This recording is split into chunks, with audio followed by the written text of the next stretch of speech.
incroyable. Incroyable.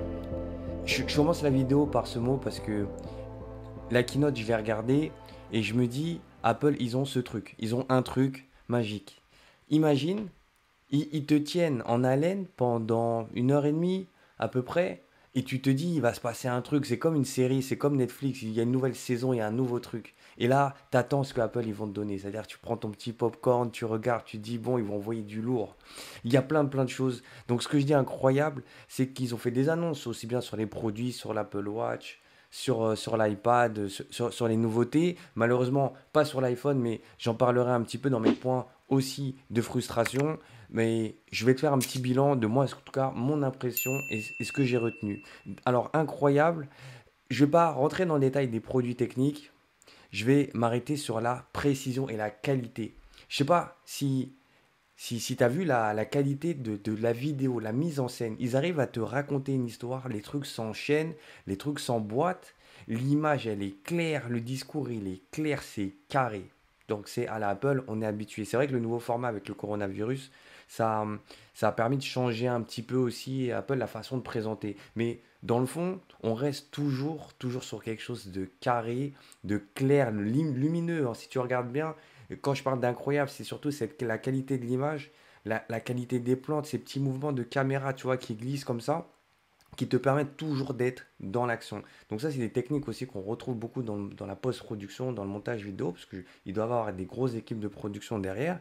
Mais en tout cas, je sais pas en combien de temps ils ont fait ça se prépare, parce que entre eux, tester tous les trucs, faire des petites vidéos entre les deux, c'est incroyable. Mais voilà. Mais en parlant des points incroyables, en tout cas les points sur lesquels ils ont beaucoup marqué, ce qui a retenu mon attention, c'était WatchOS, la nouvelle version WatchOS 7 et la nouvelle Apple Watch série 6. Quand on voit ce qu'ils sont capables de mettre en avant, ils ont mis en avant là un nouveau capteur, c'est-à-dire que quand ils arrivent à associer la technologie avec la santé, là ils ont fait un capteur qui te calcule le taux d'oxygène que tu as dans le sang. Ils ont réussi avec un système infrarouge, bref. Et pour ceux qui font du sport en altitude ou sous-marin ou la nage, natation, etc., c'est des données qui sont nouvelles, hein. C'est des choses qu'on ne retrouve pas dans l'écosystème. Et Apple, ils arrivent à te présenter des produits à haute capacité, valeur ajoutée. Après, il y a toute la partie design, la customisation, le fait que ce soit 100% écolo, en tout cas ou presque. Ça, il faudra bien sûr tester, puisqu'ils se sont mis des objectifs assez élevés, hein, pour jusqu'à 2030. Donc, moi, quand je vois ça, déjà, tu te manges deux gifles, tu vois. Ils arrivent à faire ce que, je pense aujourd'hui, peu de compagnies sont capables de faire, ou en tout cas de mettre en avant aussi précisément. Je vais revenir sur la fin, sur la partie de l'iPhone. Et quand Apple annonce quelque chose, et on voit que c'est des projets sur lesquels ils travaillent déjà depuis longtemps. Le projet Apple Fitness Plus. Alors, moi, je me mets du côté des applications. Il y a beaucoup d'applications qui auront peut-être des soucis à se faire parce que ce qu'ils vont faire, la plateforme là qu'ils vont faire, c'est-à-dire pour tous ceux qui ont des Apple Watch ou qui sont déjà dans l'écosystème Apple, ils vont faire des applications de live avec des coachs, des trucs interactifs, et tu te dis, mais si c'est eux qui le font, ils vont encore mettre des gifs, ils vont éteindre ils vont allumer la clim pour beaucoup de startups, en tout cas de boîtes qui tournent. Ou peut-être pas, hein. Ça va être complémentaire et ça va être peut-être quelque chose qui trouvera aussi sa place. Mais en tout cas, le Apple Fitness Plus, je pense que ça va être intéressant. Ça va être vraiment intéressant. Et voilà, déjà, la keynote, les pubs, même la pub, c'est incroyable. C'est incroyable. En tout cas, ça, c'est sur la partie produit, sur la partie Apple Watch. Je crois qu'il va sortir pour l'automne. Je regarderai mes sources parce que je ne cache pas que, tu vois, on arrive à rentrer dans trop d'émotions. Mais en tout cas, cette partie-là, elle était énorme. L'autre partie, c'est la partie iPad. Alors, au-delà de la partie iPad, alors Apple, ils ont ciblé des espèces de gamme intermédiaire. On est en dessous du Pro, on est au-dessus de ce qu'il y avait avant, donc avec un iPad Air et un iPad classique. Et du coup, ce qui est intéressant cette fois-ci, c'est que Apple, on retrouve qu'ils ont baissé les prix. En tout cas, ils ont rendu des nouveaux produits accessibles. On a vu déjà l'iPhone SE qui était déjà le moins cher de tous les iPhones, je crois à partir de 329 $. Et bien là, on a à peu près l'équivalent avec le nouvel iPad génération 8, donc la huitième génération qui a été annoncée. Donc ça, c'est top. Et l'iPad Air, mais qui a été bien customisé. Même si Apple met en avant les processeurs, mais en avant la puissance, etc. Bon, ils ont la main sur leur propre architecture et la puissance de leur ce qu'on appelle chipset, en tout cas leur processeur. Le truc que moi j'ai trouvé intéressant, c'est pas tant la puissance, c'est la façon de comment ils arrivent à te faire rêver en fait. Ils te disent, mais tu vois, avec cet iPad, voilà ce que tu peux faire entre eux, tu peux dessiner, tu peux c'est voilà. Et ils font tout en fait pour que c'est du marketing, hein. Tu me diras que si tu fais du marketing ou tu as déjà travaillé sur des projets comme ça, c'est qu'ils arrivent à te faire rêver sur le truc, tu vois. C'est comme une voiture. Tu sais, les pubs de voiture à la télé, on ne vend pas une voiture, c'est la plus puissante, elle a tant de cylindres et tout, etc. On te fait imaginer, tu as vu cette voiture, imagine, tu es dans la montagne, tu es en train de rider, tout ça, tu es libre, tu vois, on te fait espérer, en tout cas, on te crée de l'imaginaire. Apple, ils savent faire ça. Ils savent, ils ont l'art de toute façon du marketing. Ils savent toujours vendre leurs produits, vendre leurs services et leurs projets. Donc ça c'est bien. Après, bon, sur la qualité, bon, faut voir parce que l'iPad, bon, après, qu'est-ce qui va différer? La taille d'écran, le processeur. Mais en fait, aujourd'hui, il y a usage équivalent. Si tu fais plus des usages Internet, bon, un iPad, ça peut être intéressant.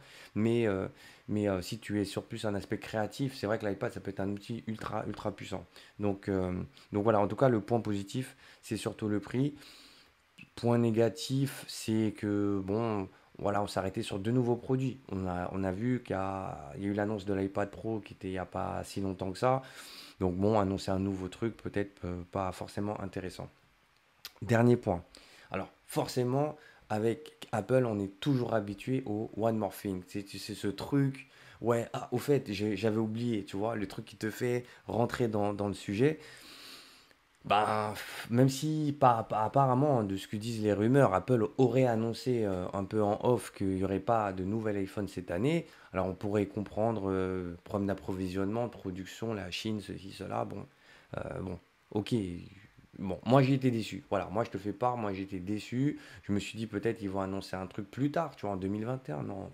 Donc j'ai pas, c'est pas que j'ai pas apprécié, c'est juste que je m'attendais à peut-être à mieux ou plus consistant. Mais bon, on va dire qu'on va prendre le mal en patience. Peut-être que voilà, ils vont travailler sur l'iPhone, le nouvel iPhone. Il y aura peut-être, il sera compatible 5G. Peut-être, ça sera peut-être une nouvelle surprise. Ça leur laissera peut-être du temps pour travailler dessus.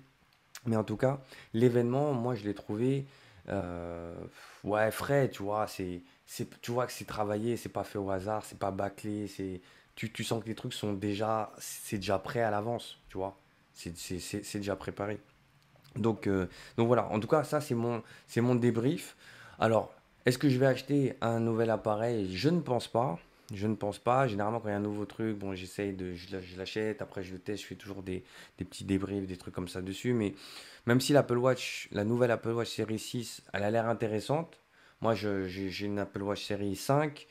Franchement, elle est bien. Série 4, je crois même. Série 4, elle est bien. T'as vu, moi, ça me permet de suivre mon activité sportive, tout ça.